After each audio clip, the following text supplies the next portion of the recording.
this series that we started last month to elevate the innovations, the advocacy, and the community capacity building of our CHW networks, our coalitions, and associations from around the country. Today, we're going to be focusing in on three leaders who are CHWs and all executives in their own right as they're leading in COVID-19 and anti-racism efforts.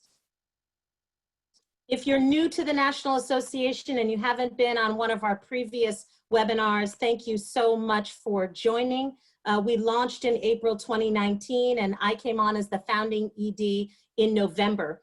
So I'm about 7 or 8 months old in on this role, and I'm truly honored as a community health worker and a patient navigator and a survivor of a rare chronic disease to be among my peers and my mentors, CHWs and allies and partners across the country. We invite you to join us in our vision to see CHWs united nationally to support communities in achieving health, equity, and social justice. I want to level set on the next couple of slides, so give me just a moment. Things are changing so rapidly in our world. Yesterday, there were nearly 40,000 new cases of the novel coronavirus, COVID-19, reported.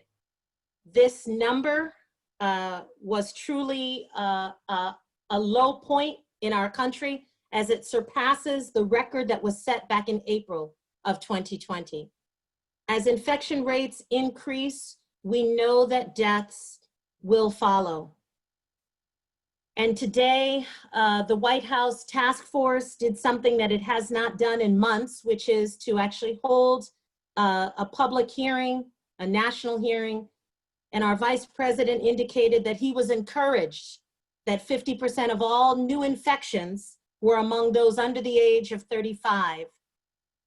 I just want to emphasize to all, if it's not already clear, that while many of these younger citizens may not become ill or hospitalized, they can still transmit the virus. And so as Dr. Gupta said today, we are in the middle of a public health disaster.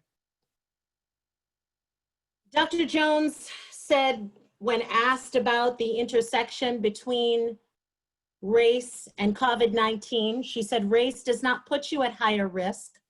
Racism puts you at higher risk. Communities of color across our nation, and by that I mean people of the African diaspora, our tribal nations from across the country, our Asian American, Pacific Islander, and Hispanic Latinx communities across this country are at increased risk of serious illness and death if they become infected. They experience more barriers to testing and treatment due to higher rates of uninsurance. They face increased financial and health risks associated with COVID-19 due to increased rates of poverty, low wage jobs, and a disproportionate presence in dangerous frontline work. US infections are rising rapidly in states like Texas, Florida, Georgia, North Carolina, and Louisiana. And these states are notable because they have, they share some commonalities in that they have low health rankings nationally. There was a lack of Medicaid expansion, higher rates of incarceration among ethnically diverse communities. Denise, may I ask you quickly, just to try and refresh your screen, there is a gray box that people are seeing which is blocking out some of the content. Oh, sure. Let's see. So maybe just stop sharing and then reshare again and it might fix it. Thanks for letting me know. Oh, welcome everyone. I see that we've grown. Okay, are you seeing anything better now? We can't see your shared screen just yet. Okay, so let's see. How's that? Much better, thank you. Oh, you're quite welcome. Thanks so much, Bernadine, I appreciate that. As I mentioned just a moment ago, the National Association of Community Health Workers has been doing our very best in the last several months to support our community health workers, including promotoras de salud and community health representatives across the country, as we amplify their role, their qualities, and their skills to strengthen public health response and a community rebuild that we know is going to be critical for our country.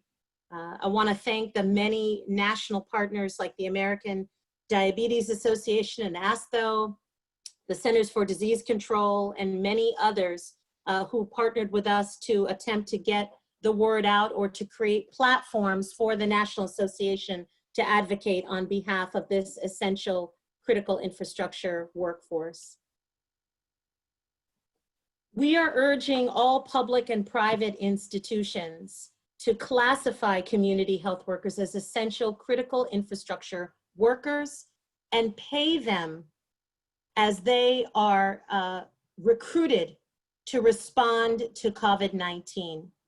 Many of you have heard me say that the US Department of Homeland Security classified CHWs as critical infrastructure workers back in March 2020, but most states have not adopted this language, putting CHWs at increased risk and at reduced protection with lack of PPE, lack of protocols, training, and guidance to safely engage communities and continue their service delivery.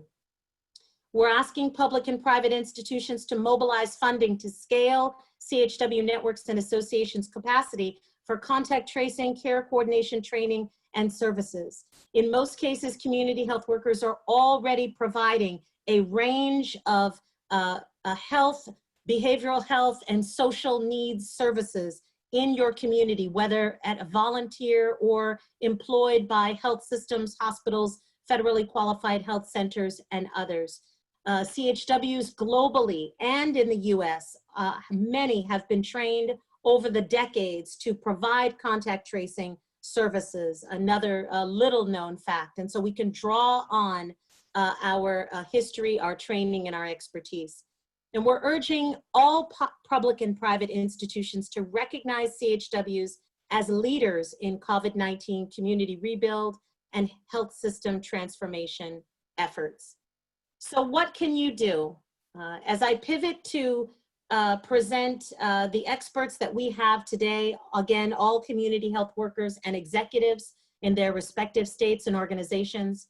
Number one, you personally can act like you have the virus and that you don't want to infect anyone. And that means frequent hand washing, social distancing, wearing a mask, following appropriate public health guidelines. You can endorse, as an individual or organization, the community-based workforce principles for contact tracing and response efforts. These were developed by Health Begins and have been endorsed by NACHW and other leading organizations. We are together committed to helping states, counties, and cities to advance these principles in concrete ways. And I invite you to click on the link, which I'll put in the chat in just a moment, so that you can get more details and guidance. NACHW, Health Begins, and many other endorsing organizations are part of a newly formed community-based workforce alliance. And we ask all of you to join the National Association, CHWs around the country, and our partners as we amplify the roles of CHWs and our networks in your state to strengthen public health capacity. I want to turn now to introduce our first guest, Ms. Niko Merritt, coming from Rhode Island. Niko's the founder and executive director of Sankofa Community Connection. She's a mother of 3 and a CHW community activist and organizer, a public historian and advocate. I like the sound of all that already. When asked, why do I do what I do? She says, this is an important time in our history.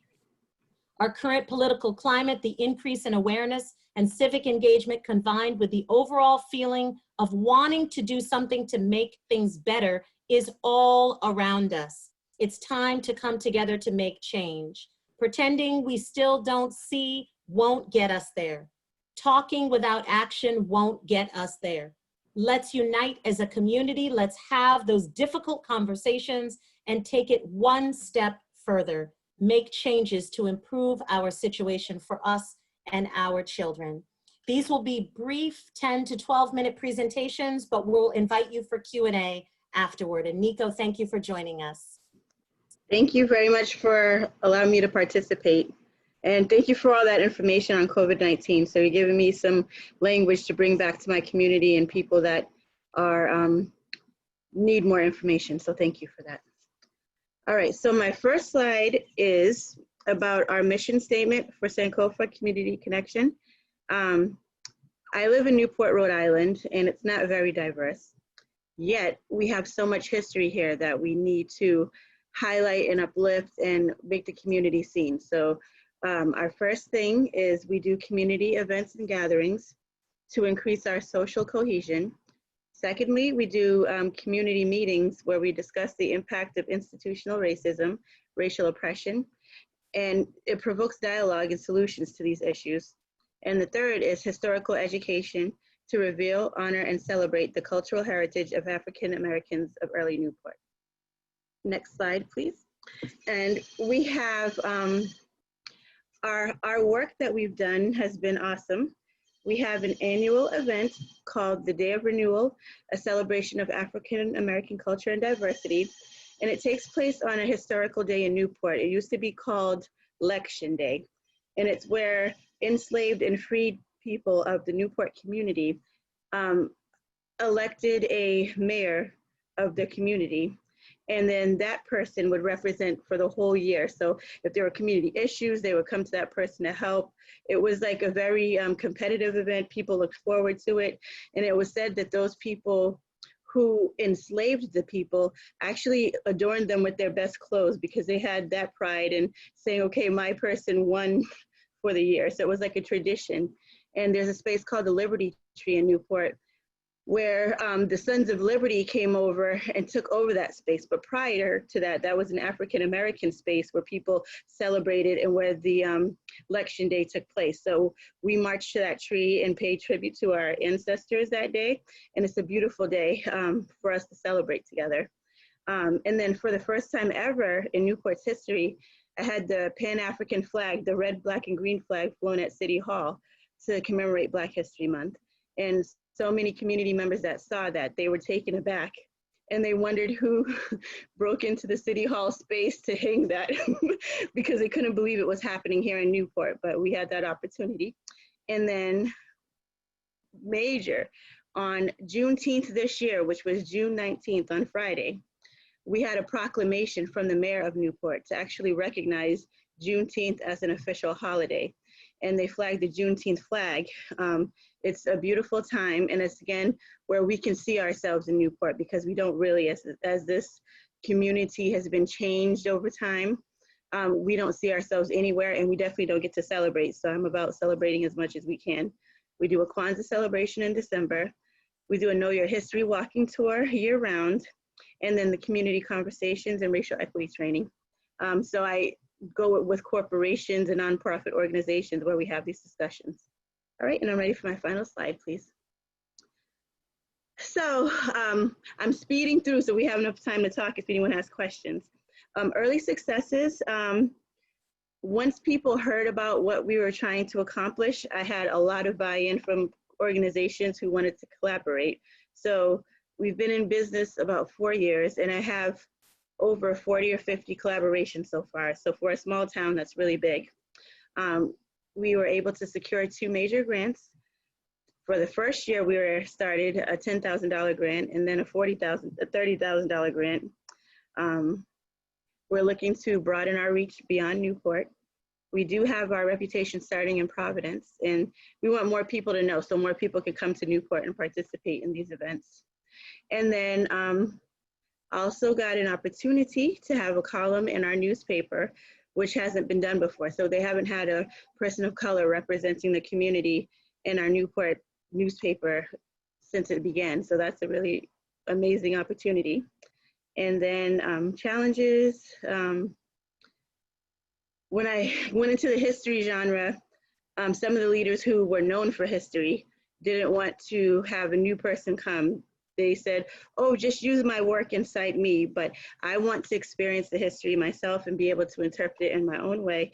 And we reach out to different audiences. So they may cater to the tourists that come in, but I cater to the youth in the community. So I teach it in a different way, and I think there's room for everyone.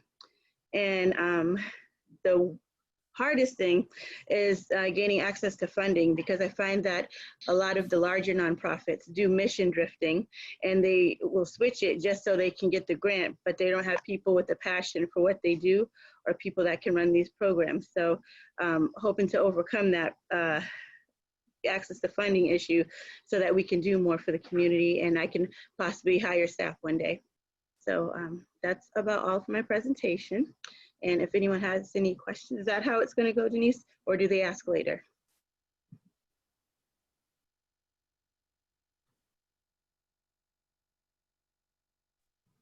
I think you're on mute. I can't hear you. You did use your time so incredibly well. So I just want to probe you as you and I are just meeting. You're a CHW, you're a mother of three. And when I met you, you said that you started this organization, I think it was 4 years ago, because you felt this conversation was not taking place. And we are, of course, experiencing the juxtaposition of conversations about history, about culture, about racism, about equity, all in the midst of a pandemic. Talk to me about your organization. First of all, this is what this series embodies. CHWs who are rising up as leaders in their communities, who are building capacity of their organizations and of their community to create transformation.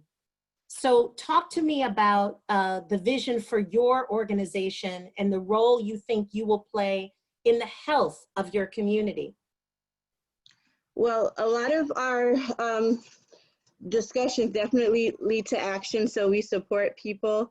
It's a space where people are not silenced. We allow them to be free and express themselves, and where people don't have an outlet to talk, usually that helps with their mental health situation, because we have a lot of things going on and it's a lot to unpack. And if you have no one to talk to about it or no one that understands you, it's hard to go through it alone. So we offer like a community space where people can come, and we don't do tone policing. We don't do, well, I never heard of that. So we don't dismiss anybody's feelings or experiences, and we just embrace that. And then after that, we decide to take action so that we can make a change instead of just leaving them there after they, come to us with an issue. We support them in whatever way we can. So we had a student, she was in 3rd grade, so about 9 years old, and another student said that she was her slave, and she said, "You're ugly, I don't like your hair," and the school didn't intervene. So the parent called me very upset, and I'm very glad that the child talked to their parent, because that's a lot to hold on your heart and not understand why. So we stepped in and we mediated, and we made sure that everybody was held accountable. We had this discussion. So people don't really have anybody to turn to. So that's why we're there to support.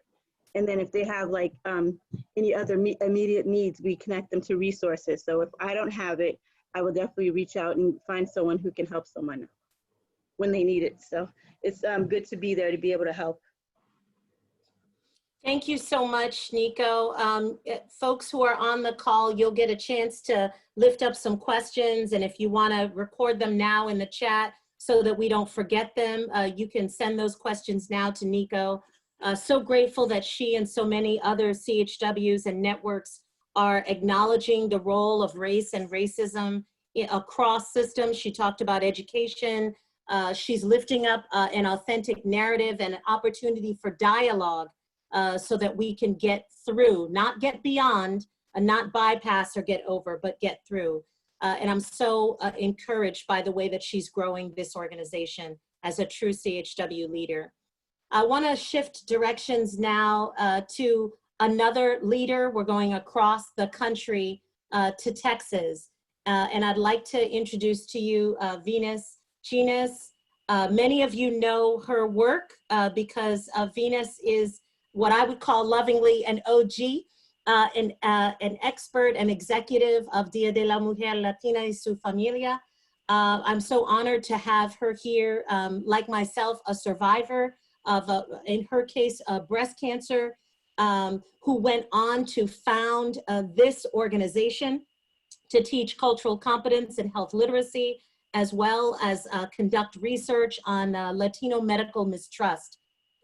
From her experiences, she is engaging communities across the Latinx family in Puerto Rico, Mexico, Dominican Republic, providing the medically underserved Latina community with culturally and linguistic proficient health education, early detection, screening for chronic disease, prevention programs for Latin teens, and patient-centered navigation. She's trained thousands of promotoras de salud and community health workers in Texas alone.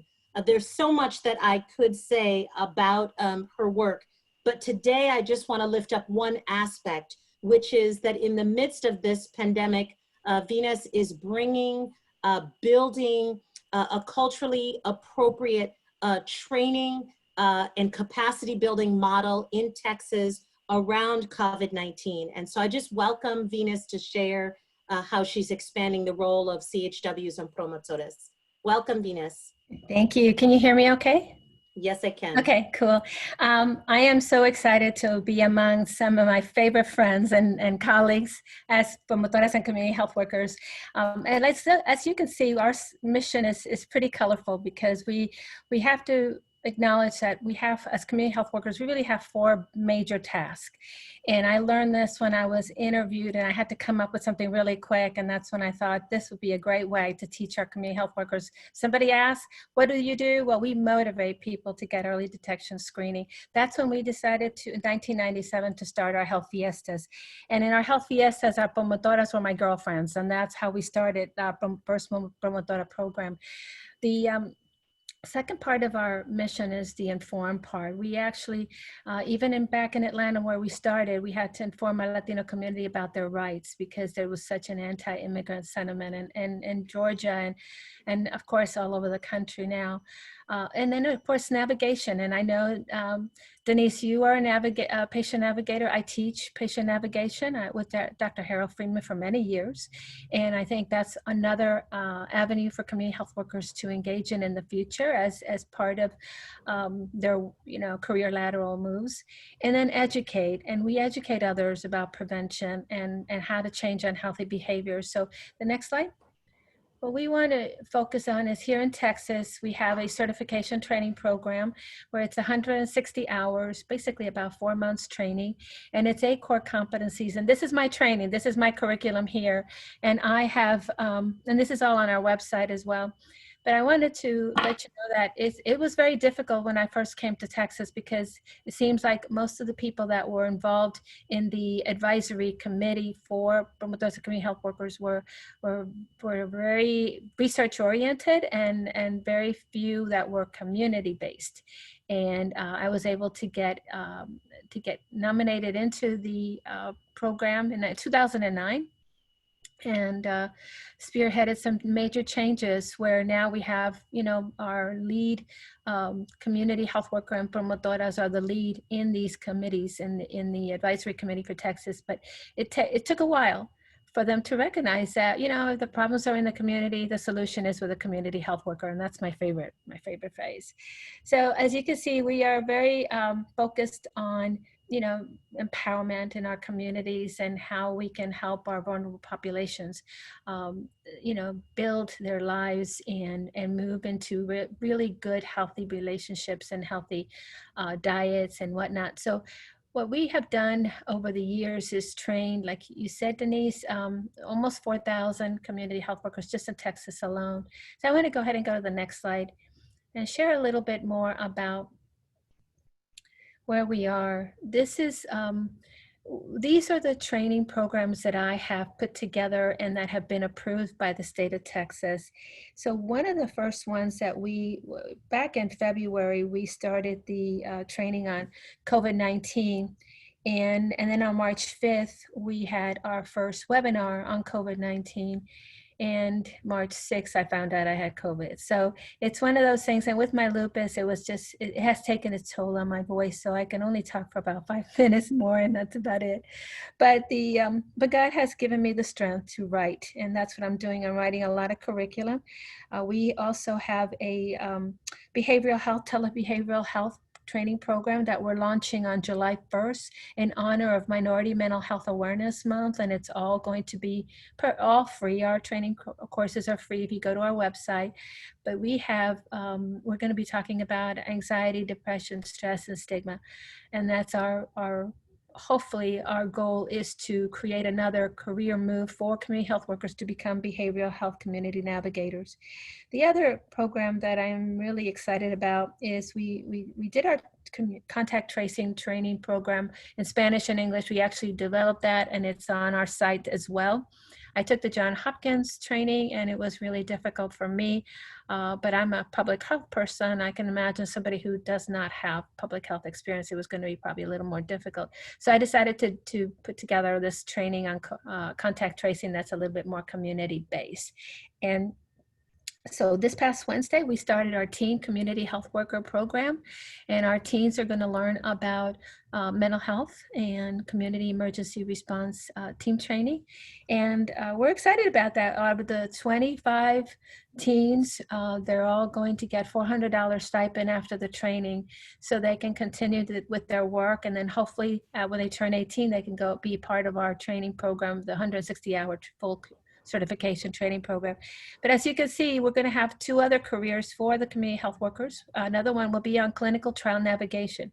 I have been focusing, even when I was at Baylor, focusing on the fact that we have huge disparities in clinical trials, and we need to engage more Latinos and African Americans into clinical trials, especially now more than ever when we're starting to look at vaccines and other treatment options for our community faced with this novel coronavirus, that we need to make sure that we are all represented in these trials. The other thing that I wanted to share with you is this is the baby. We started the Telehealth Community Navigator program, and that is also on our site. That is a training. It's a 3-pronged training where we start with what is a telehealth community navigator. It's basically the person that is going to be the liaison between the provider and the patient. And that's the person who's going to be calling the patient first, making sure the patient has all the necessary equipment to be able to have that video chat with their doctors, but also to teach that person about what telehealth is all about, because believe it or not, this is here and now, and it's going to stay. And we're going to see more and more healthcare being run by our electronics. So we have the Telehealth Community Navigator program, and we have hired 20 community health workers that are working on that program right now.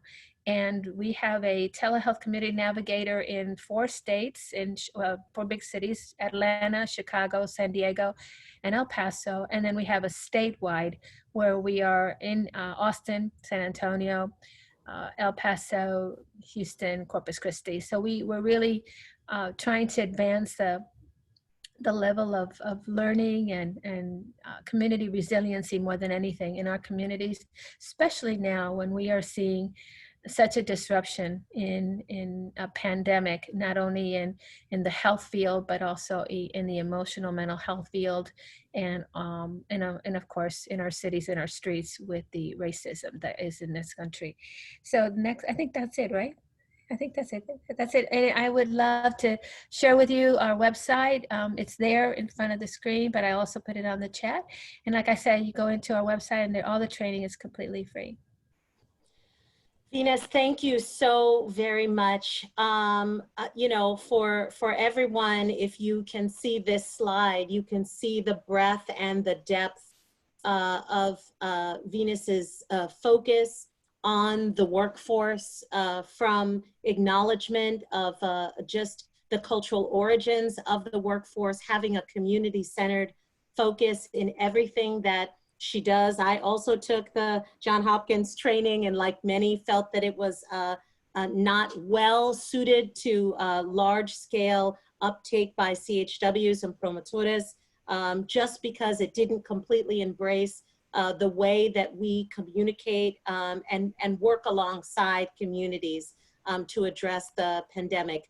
I also think that the work you're doing in telehealth is so forward thinking, and you've been working on this for months. This is not something that you've just started.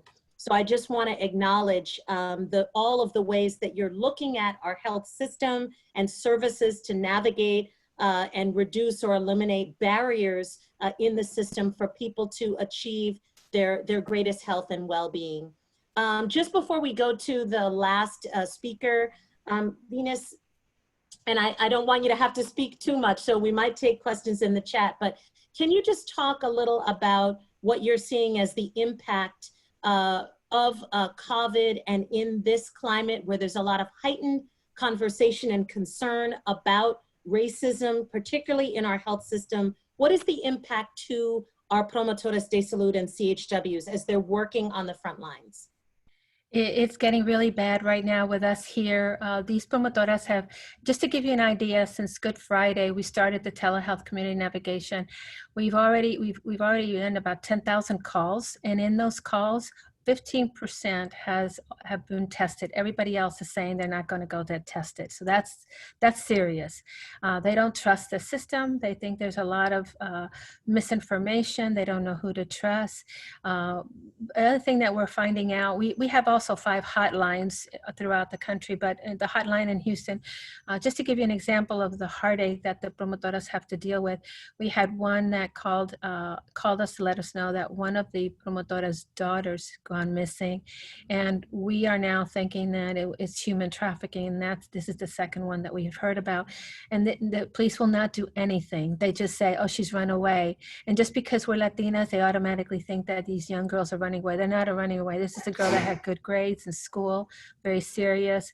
But we are seeing a series of domestic violence, substance abuse issues, but this new one with the 2 young ladies disappearing is really worrisome for us. And it's very painful for our promotoras and community health workers because they feel frustrated. But we are giving everybody all the resource information that we can, especially when we find out somebody is dealing with domestic violence. We already have a hotline with a colleague of ours who works with the Women's Center, and we immediately get them to safety, but it's around the clock. You know, our hotline is 8 to 8, and we get lots of calls.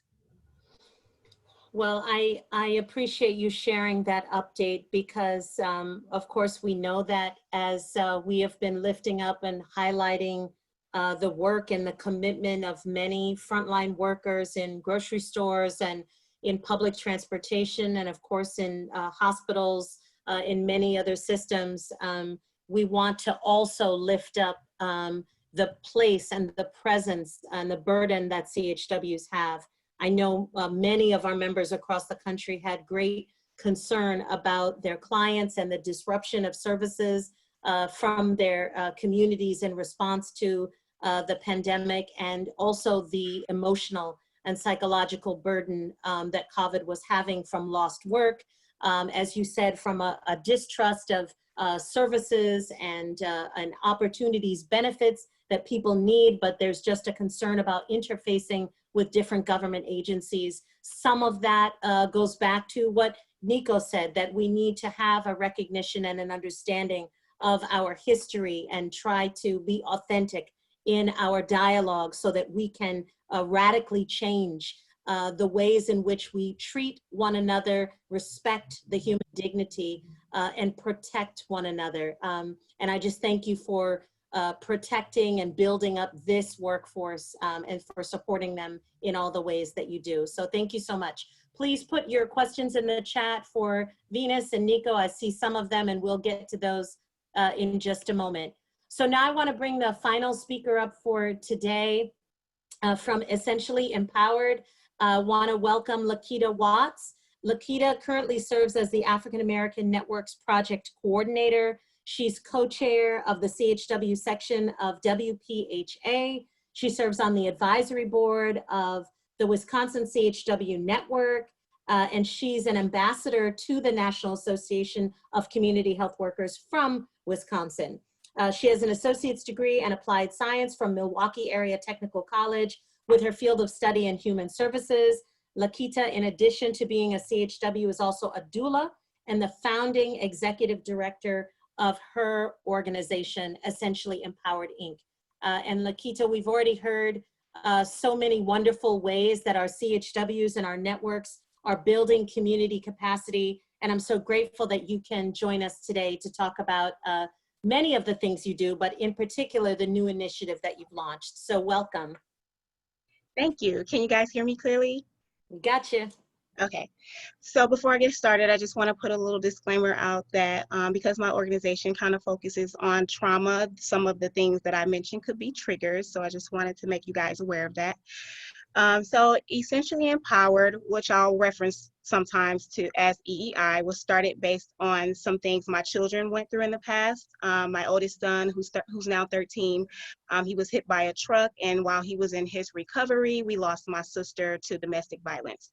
And you know, as a mom, witnessing your children go through nightmares and anxiety and having real fears of traumatic events can be very hard to deal with. I tried everything I could as a mom, from enrolling them into therapy to researching programs that I felt would be a great fit for them, but I felt like I hit a wall every time. There was always some type of qualifier that they didn't fit. They weren't either they weren't high risk enough, or they weren't the appropriate age.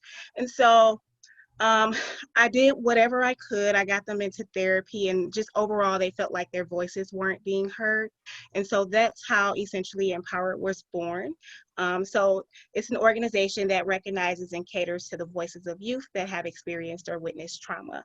And as you can see, my mission there is to provide a safe, fun, educational environment for those who have experienced trauma by utilizing a positive, impactful curriculum that includes activities, support groups, and doula services as needed.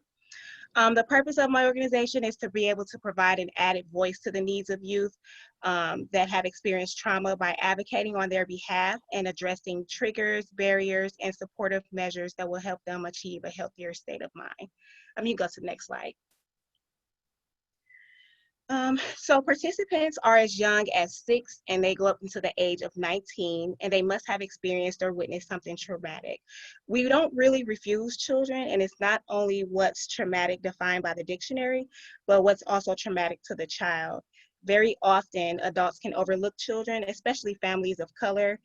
We're very resilient because of the history of the generational trauma and how we deal with things. You know, most parents will say things like, you know, that's life, or you'll get through it.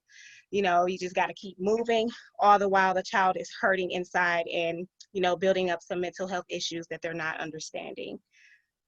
Next slide, please. I'm trying to hurry up because I have a lot. I'm sorry. Okay, so here are the services that we offer through the organization.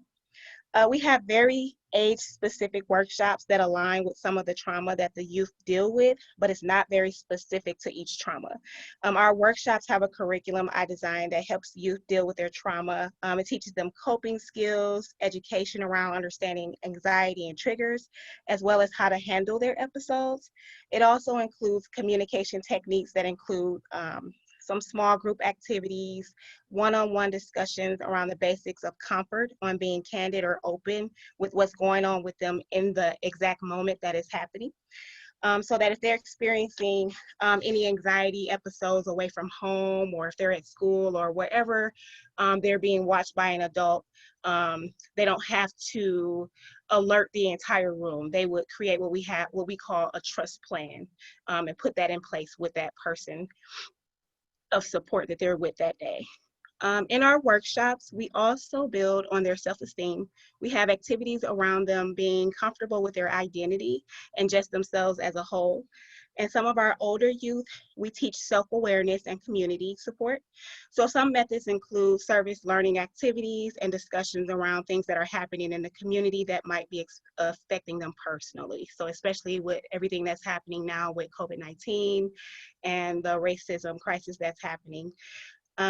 We also have self-care activities, which have included meditation sensory sessions, yoga, Zumba, and arts and craft activities. We have support groups as well, where these are mostly guided by the youth in discussion because they are close in connection with one another in dealing with their issues. And we want to uplift their voices. We don't want to really structure it, you know, we don't want the adult voice taking over the youth. We have specialty groups that are offered mostly on a quarterly basis.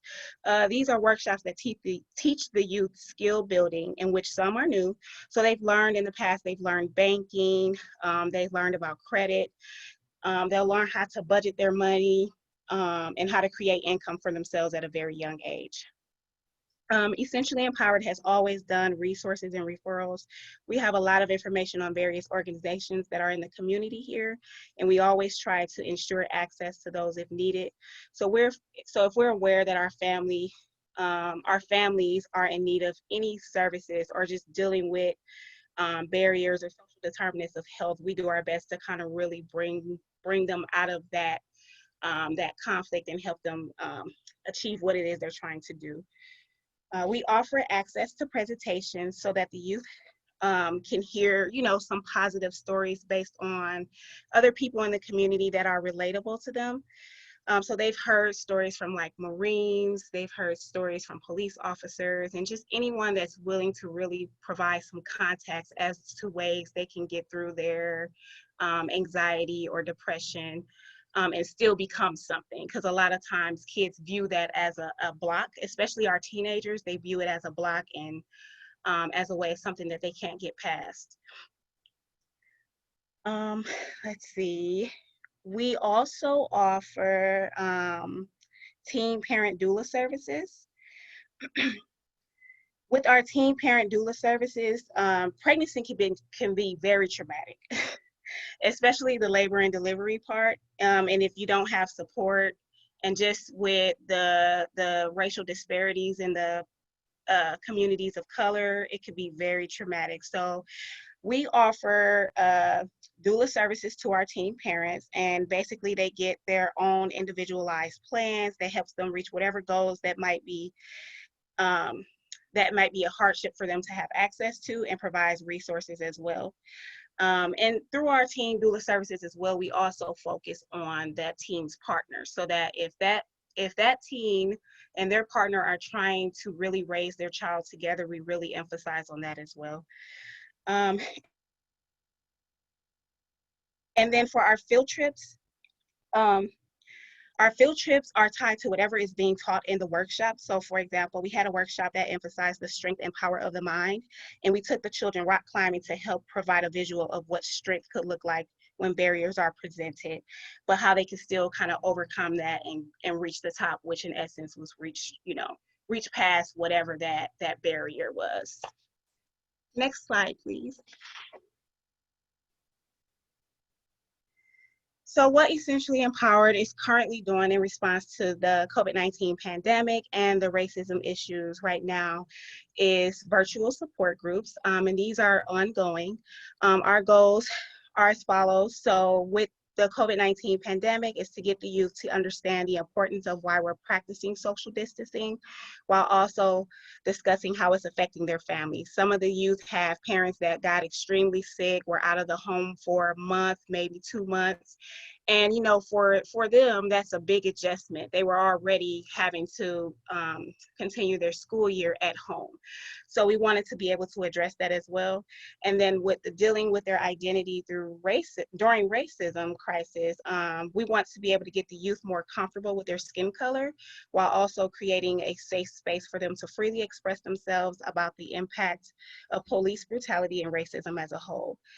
These groups are ran by other community health workers and a couple of moms in the community that just wanted to help shift the view of the youth. The groups are reoccurring 4-week sessions. So every 4-week session, we'll have a new set of youth, and our goal is to reach within each 4-week session, our goal is to reach between 60 and 80 children, because there's a total of 8 of us. The CHWs are there to provide a platform and really help empower youth to embrace themselves and the color of their skin, while also adjusting to the shift of COVID-19. We don't separate the COVID-19 and the racism topics within the support groups, because that's not what's happening in the real world. In the real world, they're being tackled on with everything at once. So we wanted to address that as well.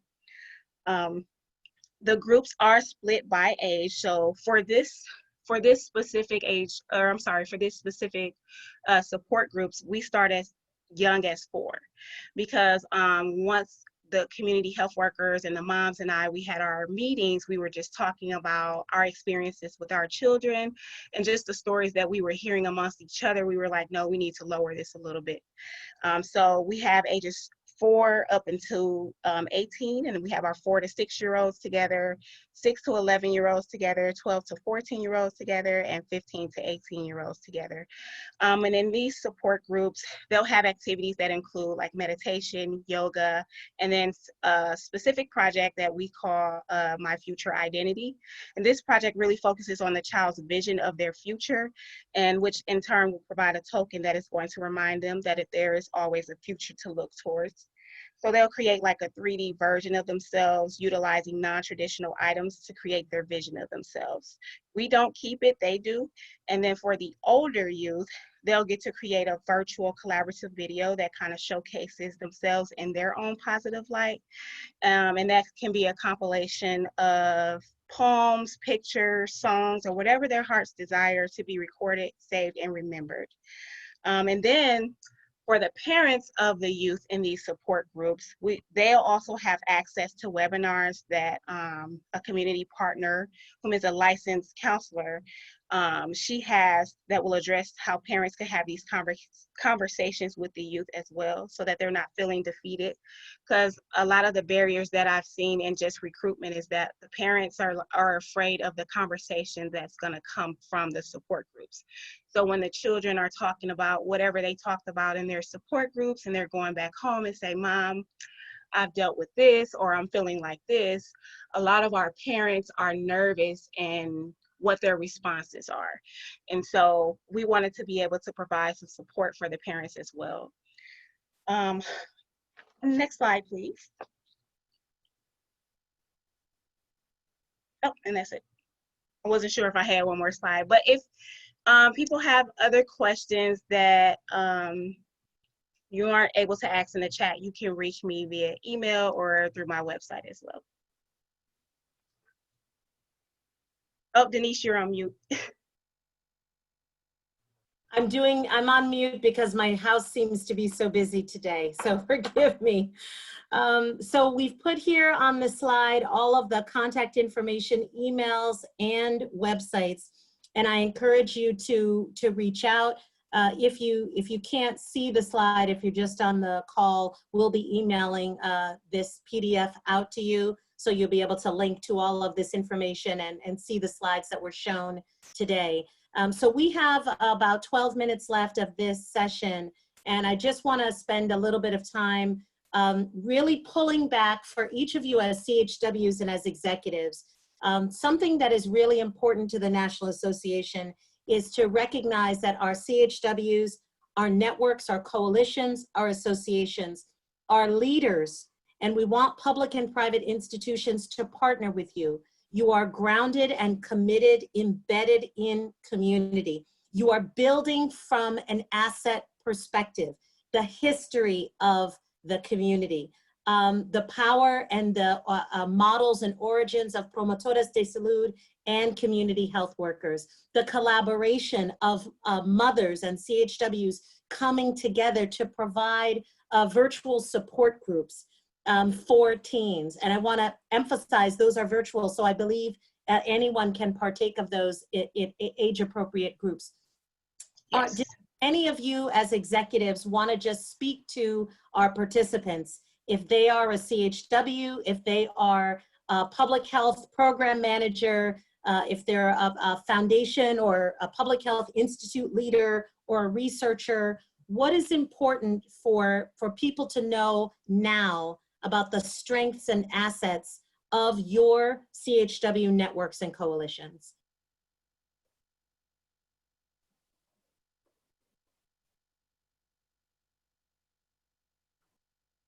I know that everyone's on mute, so I'll give them a chance to come off.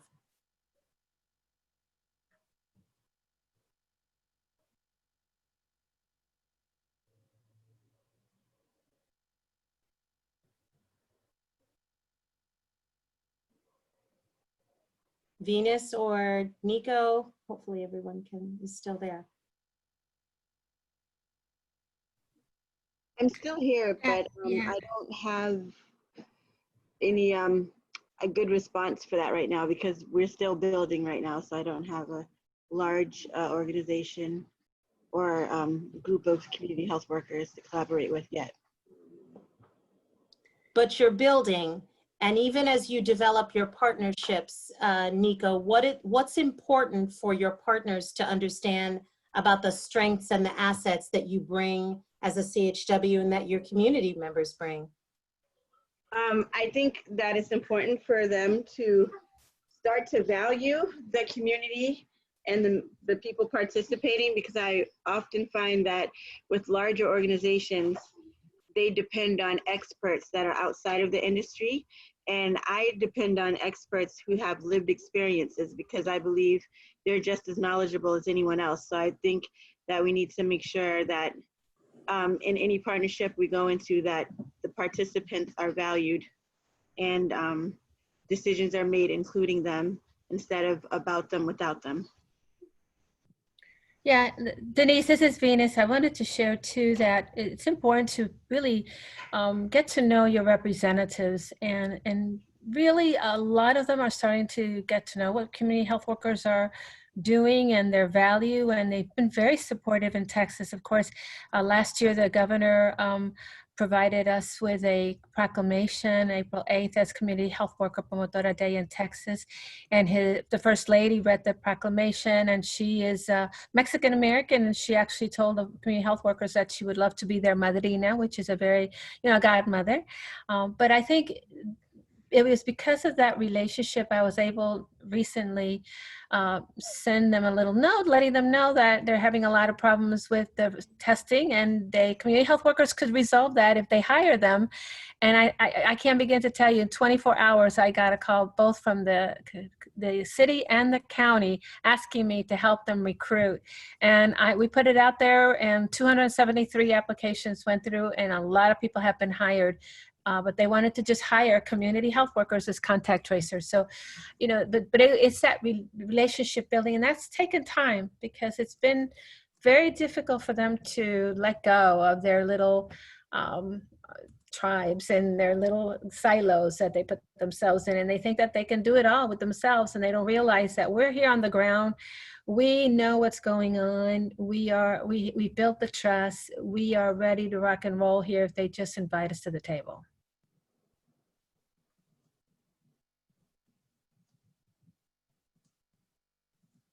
Lakeeta, do you want to add anything to that before we go on to the next question? No, I was just going to say that I agreed with Niko with lived experience being a big, very important asset. So that was all that I was going to add. She said everything that I wanted to say. So. Yeah, perfect. Okay, so I know Bernadine has found some questions in the chat. What's up for us, Bernadine? So we have a question, and this one is directed to Venus, and it's from Bev, who asks, can you speak to your free trainings and how to access them? Sure. You see the website. Our website is right there under my name.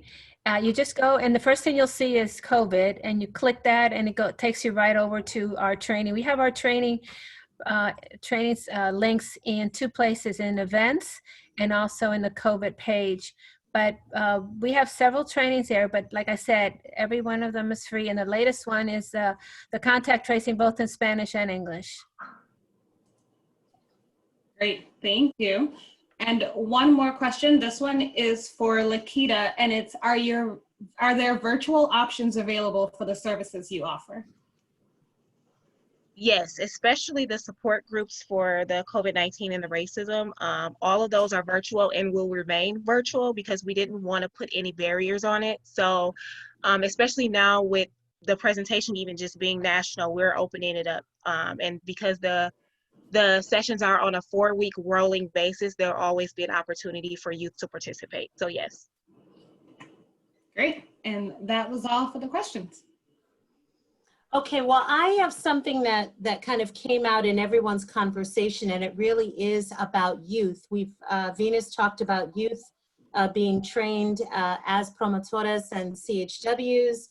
We've heard about youth being engaged in Lakeeta's program, and I would imagine, but Niko can speak to the youth voice and participation in some of the work that she's doing in Newport, Rhode Island. I'm just wondering for each of you, as we see thousands of protests across the country, and we see youth from every community coming together like never before, just the way in which your organizations really center youth leadership, youth capacity building, and the extent to which you're passing on the legacy and the commitment of CHWs to the next generation. In our, this is Venus, in our team training program, at the bottom line is what we want to do is train them first communication and interpersonal skills. But we want to get right down to mental health first aid. Many of us, that's one of the trainings that we provide, because I'm a mental health first aid instructor. And I think it's important for them to understand about telebehavioral health. And like I said, you're not gonna believe this, but the majority of the students came from their mothers who are community health workers. So word got out that I was going to do this summer again. And the majority of the students are from mothers who are already community health workers. So it's all in the family, and I love it. That's beautiful. For Niko and Lakeeta, do you want to add to that question? Sure. So in our organization, we have something called the Youth Council, and what it is a group of youth. I think most of them are middle school, and we have them, they meet with a community advisory board, they'll meet with me, and they kind of advocate on what's working for them throughout the programs in the organization, and just any ideas that they have that they feel would be a better fit for the programs in the organization. And our goal with our youth council is to be able to advance them enough to be able to become youth ambassadors, so that they can sometimes lead out some of the support groups as well, because kids tend to receive information from other kids, you know, a lot different than they would from adults. So that's what we're doing with them. Thank you so much. Niko, did you want to add to that? Yes, and with our youth for Sankofa, we had a summer camp that we led last summer, and it was a space where people could have conversations. And from those conversations, we saw a need for students needing support and being able to advocate for themselves in the school systems, because they were encountering a lot of things. And from that developed the Sankofa Action Team. And I was so proud of the students, because they actually spoke to our senator to talk about things that they were going through. And then at every single event, I invite students to engage in public speaking to share what they feel. So these students, hopefully when schools are back in sessions, we can regroup. And they were representing middle and high school, and they are sort of like ambassadors to other students. So if there's an issue, they can go to each other for support, and we adults are there in the background to support what they need, but we let them use their voice and speak up for themselves. Thank you so much. So we're nearing the last few moments, and please put final emails or thoughts into the chat if you'd like follow-up information. I want to thank Niko and Venus and Lakeeta. You know, as a mom of 4 and a CHW, I'm keenly aware of our power and ability to transfer and to pass on our legacy of commitment and compassion to community, to the next generation. And I'm just thrilled that each of you are centering our youth in your work so that they can perpetuate this advocacy and this just this centering of our communities and the love that we have for one another, and the need to really drive change in our systems and our organizations from this generation and on to the next. For each of you, you know, you've heard something today. You heard about Niko and the health equity trainings that she provides. If that's something that you are interested in, there's a concrete way for you to partner with her to do a virtual training session to find out about her summer camp model. You've heard about Venus's virtual trainings and the expertise in patient navigation, in telehealth, and in training youth community health workers, and can look at and adopt and partner with her to expand that model.